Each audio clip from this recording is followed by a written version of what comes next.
saling berkomunikasi, atau mungkin ada yang tanya dan segala macam, atau mungkin ada kesan-kesan yang memang betul-betul itu menyenangkan. Hanya begini, jadi kalau kita berbicara masalah dan jangan Anda terlalu tergiur dengan siapa yang menyampaikan, karena siapa yang menyampaikan itu ya tadi, jadi ada kaitannya dengan popularity. Karena likul lisain masih apa punya ide sendiri-sendiri, punya kemampuan sendiri-sendiri. Tadi cek ayat berapa, surat apa. Jadi setiap orang itu akan mempertanggungjawabkan apa yang dikerjakan. Jadi besok tidak ada. Jadi apa yang dikerjakan itu tahu, supaya karakteristik itu mudah. Jadi harus mengerti apa yang dikerjakan. Karena masing-masing memiliki kaidah dan juga memiliki risiko, atau memiliki, kalau dalam istilah hukum, memiliki hukum sendiri-sendiri. Ada hukumnya wajib, ada hukumnya sunnah, segala macam. Nah tadi kaitannya dengan khutbah. Kalau saya tanya, itu kan rukun khutbah ada 5 gitu ya. Di 25 tidak termasuk kaitannya dengan rukun. Kalau rukun itu kan sesuatu yang harus dikerjakan pada saat melakukan aktivitas. Saya tanya, tapi kan seumur hidup yang kita saksikan seorang khotib mesti kalau dia akan khotbah salam dulu.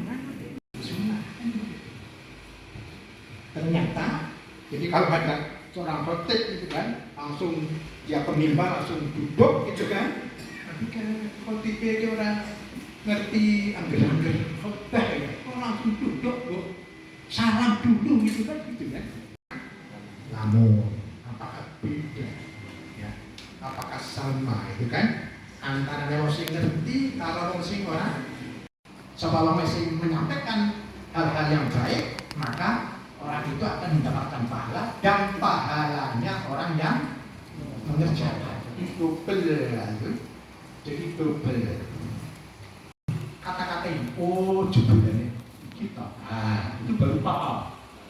Jadi kalau orang belum sampai kata-kata, oh jebulannya kita, caranya melakukan ini.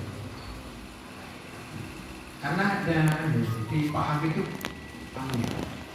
pengalaman saya. Ini bukan masalah agama, tapi masalah dunia. Saya punya mobilnya mobil tahun 76 lah dulu ya. Itu pintu memberi salam, baik kepada yang Anda kenal ataupun kepada yang Anda tidak kenal. Tapi coba Bapak sekalian, sebelum saya menyampaikan materi di jalan ketemu dengan saya, mungkin banyak kali belum tahu satu pengertian. Tadi hadisnya tidak ada mandala ala khairin ya, falahu ajrun wa ajruma man amila. Barang siapa yang menyampaikan kebaikan, maka dia akan mendapatkan pahala ya, dan pahalanya orang yang makan. Kriteria yang disampaikan oleh Pak Amir, jangan cuma dobos saja gitu kan. Tahu dobos sudah. Dobos ngomongnya oke ini orang berbukti. Pertama kalau kita bicara itu macam-macam dan bisa menggunakan dengan cara-cara yang macam-macam, dengan materi yang macam-macam. Yang kedua adalah kenali audiens Anda. Jadi waktu saya khutbah, beda antara khutbah di kalangan saya khutbah di JJ, tahu JJ sana? Itu yang cuma ribuan. Waktu saya beda persiapannya yaitu dengan khutbah yang saya di masjid Gajah Wong, yang delik itu, ya, kemarin saya khutbah di Amplas depan. Itu juga persiapannya beda kan, di situ ada sangat heterogen dan kebanyakan orang yang mati, canggungnya apa gitu.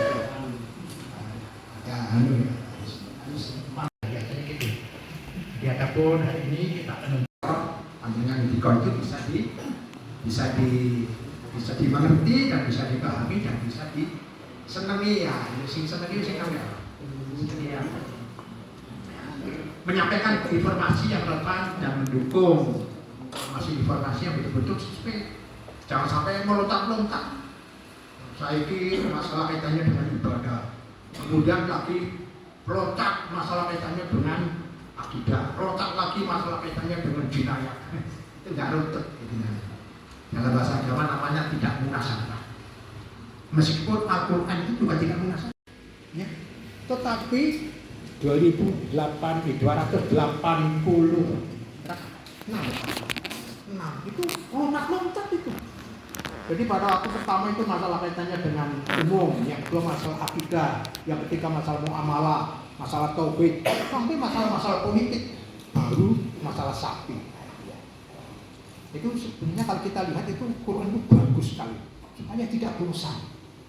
Karena kalau hanya ini saja bosan, ngantuk.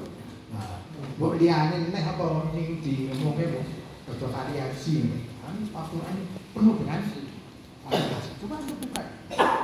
Saya juga belum metani ya. Jadi surat Al-Baqarah itu isinya apa saja itu. Mungkin ditulis itu, tulis surat ayat 1 sampai sekian isinya ini segala macam.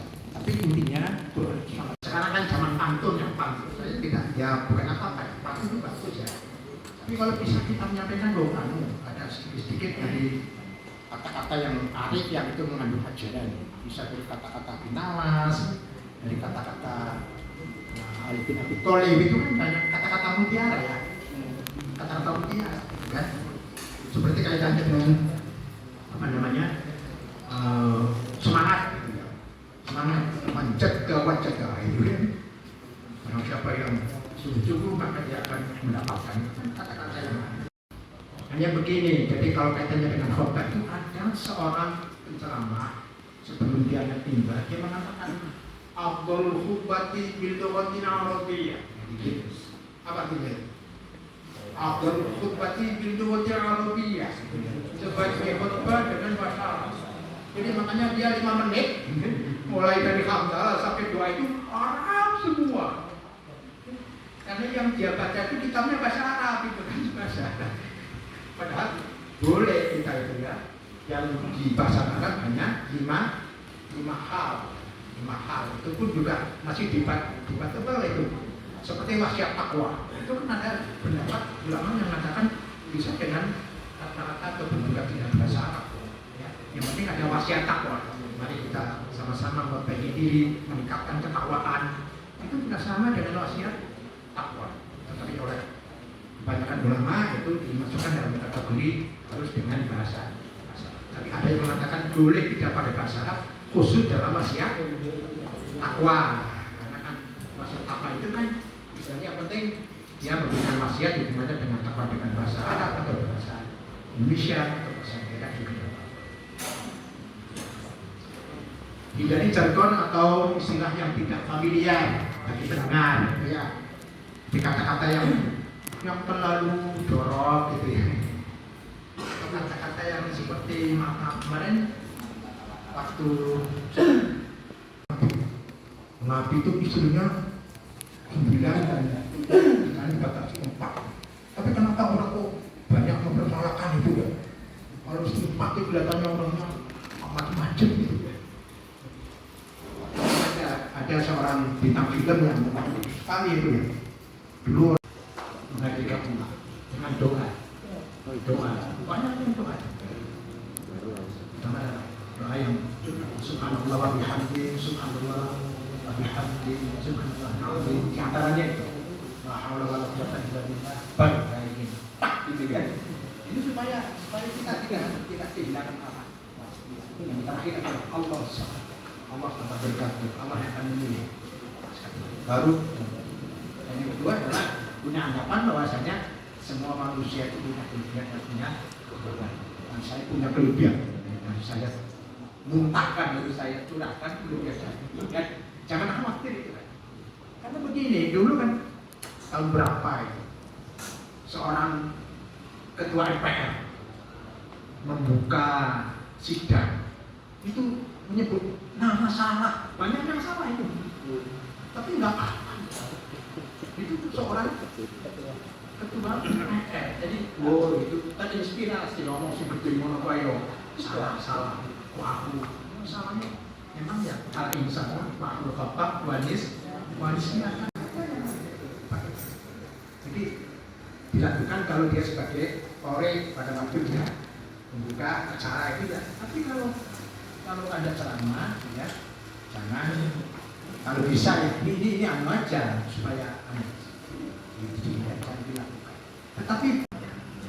Tapi kalau di Mekah kan memang di Mekah kan ya, tapi kan nggak ada gambarnya toh.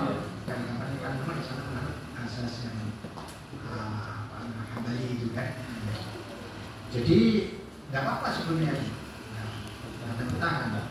Tapi begini, karena kan orang menggunakan khotbah itu kan karena tujuannya yang tertuju pandangannya ke khotib. Jadi kalau itu pada gambarnya, kalau saya kurang faktor, bukan nggak boleh, tapi kurang faktor. Nggak apa-apa. Kalau ceramah boleh, kalau ceramah, tapi kalau khotbah itu ya juga nih. Ini mungkin kalau kita boleh jelaskan beritahuan sekarang sebelum khotbah itu banyak pada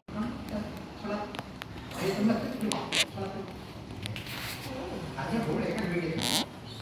Dalam kasus seperti ini ya, tapi ya kurang. Jangan rame, ini kita khotbah.